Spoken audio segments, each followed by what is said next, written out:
itu jangan sampai kamu lebih suka lagu dunia daripada lagu rohani. Amin.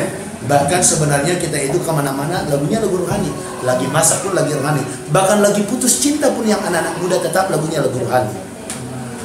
Ku naikkan syukurku, padahal lagi putus. Kenapa? Dia percaya kalau cinta ini pergi, berarti cinta yang lebih baik datang. Amin. Saya suka bilang juga kepada anak muda mengikuti Pastor Gilbert, kalau dia mengkhianati cintamu padahal kamu tulus mencintai dia, itu artinya dia nggak layak terima cintamu yang tulus. Tuhan sudah siapkan orang yang siap sedia, bahkan yang layak menerima cintamu yang tulus. Maka nggak usah kamu menjadi menangis dan juga seperti orang gila gara-gara dia yang tidak tulus mencintaimu memutuskan kamu. Justru bilang, kurang cepat kau putusin aku, ternyata kamu nggak layak terima cintaku yang tulus. Tapi ini tidak berlaku untuk yang sudah berkeluarga. Haleluya. Kalau sudah suami istri tidak ada alasan, tetap sama dia peta holo bangga, sama dia peta holo bukna, walaupun dia makin melar ke kiri dan ke kanan, tetaplah itulah suamimu, tetaplah itulah istrimu, tidak bisa ditukar tambah. Amin. Amin. Iya, jangan ditukar tambah. Kan waktu kita menikah kita bilang, saya berjanji akan setia mendampingimu dalam suka maupun duka. Baru dia batu-batu, kamu udah marah. Haleluya. Saya akan setia kepadamu dalam segala musim hidup kita. Oh loh, karena banyak uang kamu bilang setia, giliran uangnya gak dikasih kepadamu, sanalah kau. Ada uang abang saya, gak ada uang abang ditendang. Haleluya. Tapi di sini nggak seperti itu. Di sini yang baik-baik semuanya. Di sini istri-istrinya takut Tuhan semua, cinta Tuhan dan cinta suami. Yang suami-suami di sini juga cinta istri. Amin. Ada amin. Saudara, apa yang kita lakukan tadi? Bermazmur. Jadi itu dia. Bermazmur itu seperti apa? Kita lihat ayatnya Kolose 3 ayat 16. Itulah nyanyian-nyanyian yang lahir dari hati. Jadi dari hati kita ada kata-kata tentang Tuhan, kita nyanyikan. Oke. Silakan dibaca Kolose 3 ayat 16. Ya, 2, 3 ya. Hendaklah perkataan Kristus diam dengan segala kekayaannya di antara kamu, sehingga kamu dengan segala hikmat mengajar dan menegur seorang akan yang lain, dan sambil menyanyikan mazmur dan puji-pujian dan nyanyian rohani, kamu mengucap syukur kepada Allah di dalam hatimu. Jadi nyanyian itu, mazmur itu yang lahir dari hati. Jadi terserah saudara mau katakan cuma Tuhan kau baik, Tuhan kau baik, mungkin itu yang saudara tahu, silakan. Tapi kalau kamu pengen banyak kata-kata dalam bermazmur, dalam penyembahan, bacalah kitab Mazmur. Kitab Mazmur itu ditulis oleh Daud dan juga Salomo beberapa. Saudaraku, kalau kita baca itu, kita akan kaya tentang kata-kata memuji Tuhan. Amin. Daud bilang, kaulah benteng hidupku. Lalu kita bisa berkata, Tuhan, aku percaya Kau penolongku, kau benteng hidupku. Kalau kamu lagi sakit, kamu bisa bilang, aku percaya kau penyembuhku.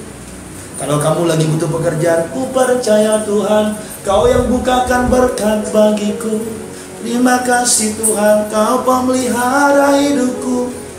Apa saja yang dari hatimu, kamu ucapkan kepada Tuhan. Amin. Itulah yang kita lakukan. Jadi setelah nyanyi itu, kita ada berkata-kata, ya saya harap jangan minggu depan jangan ada yang jadi penonton. Biar hanya Tuhan yang nonton dari surga. Di sini dilarang menonton orang yang menyembah. Semuanya harus menyembah. Amin.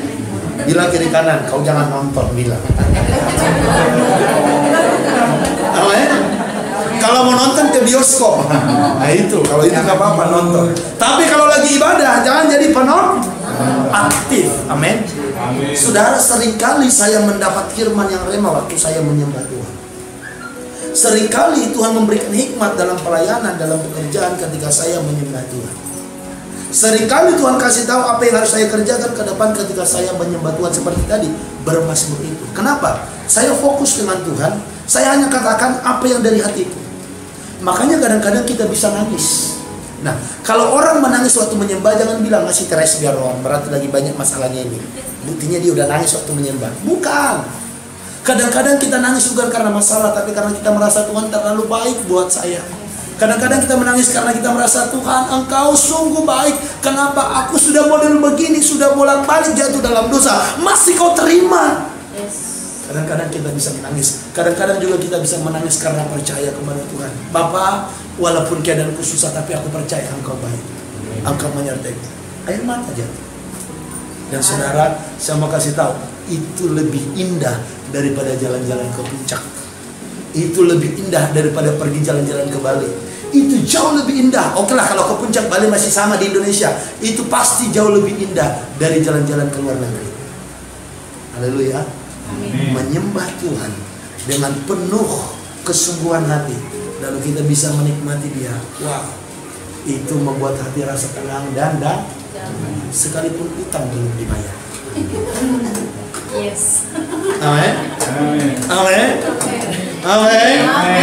Orang akan bingung, loh ibu itu kan utangnya belum dibayar, ibu itu kan kontrakannya masih belum dibayar, tapi kok bisa sukacita ya?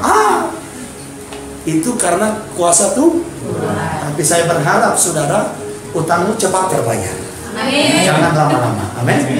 Takutnya pas waktu terangkat ke surga, Tuhan bilang, utang belum bayar, tunggu dulu, bayar dulu. Haleluya. Bayar hutang gak cukup, haleluya, tetap pakai duit. Amin. Bayar hutang, amin. Haleluya.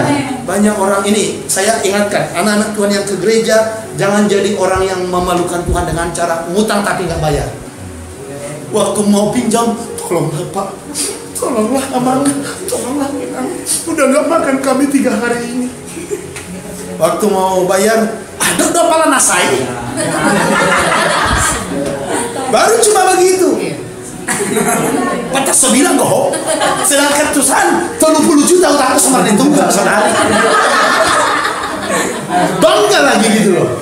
Utangnya lebih besar nggak dibayar, bangga. Nah, di sini nggak ada yang begitu. Di sana yang ada, tapi yang di sana suka berteman kan ada di sini. Haleluya. Amin. Kalau punya utang, Bang, kenapa jadi masalah utang ya? Padahal persiapan saya tidak ada tentang utang di sini. Persiapan saya tentang iman. Tapi mungkin ada yang begitu di sini. Gak apa-apa. Saudara, kalau dengar khotbah itu kita ditegur, katakan puji Tuhan. Itu artinya Tuhan sayang sama kau. Amin. Kan Tuhan bilang, siapa yang kukasihi, ia kutegur dan kuhajar. Kalau Tuhan gak menegur kita, Tuhan gak menghajar kita lagi padahal kita salah, itu artinya Tuhan gak sayang. Bukankah kalau kita punya anak, kalau kita masih sayang, kita ingatkan dan kita tegur? Kalau kita udah nggak sayang, tonak tutup lomong masih harum mati. Oh, itu artinya kita sudah sampai pahit hatinya gara-gara anak yang satu. Betul nggak? Kalau sempat kita bilang terserah dia lah, bodoh amat, gak peduli. Bahkan sempat kalau sempat istri bilang begitu kepada suami, terserah dia, mau ke kuntilanak kah, mau ke suster ngesot kah, mau sendal bolong kah, gak peduli, mati pun kau gak peduli. Itu artinya dia sudah sangat kecewa. Kalau masih diingatkan, kalau masih ditegur, itu artinya tanda cinta. Jadi bapak-bapak, kalau istri agak cerewet sedikit kepada kau, itu artinya dia cinta sekali dengan kau. Dengar itu Pak Kres. Katakan amin yang bapak-bapak. 1, 2, 3. Amin. Ibu-ibu, kalau suamimu masih marahin kau karena kau salah, itu artinya dia sangat cinta kepada kau, sangat sayang. Bahkan kaulah bulannya, kaulah bintangnya. Kaulah banyak utang. Yang ibu-ibu katakan amin. Amin. Jadi kalau suami lagi marah-marah, papa cinta ya sama aku ya. Tapi jangan sakit hati. Diam babi mulai. Jangan sakit hati. Orang Batak suka saklak ngomongnya. Tapi sebenarnya laki-laki karena malu aja dia ngakuin. Sebenarnya iya sih mah, tapi kan nggak mungkin. Oh iya mah enggak. Laki-laki egonya tinggi. Jadi ibu-ibu bersabar sedikit lah. Nah, kecuali laki-laki yang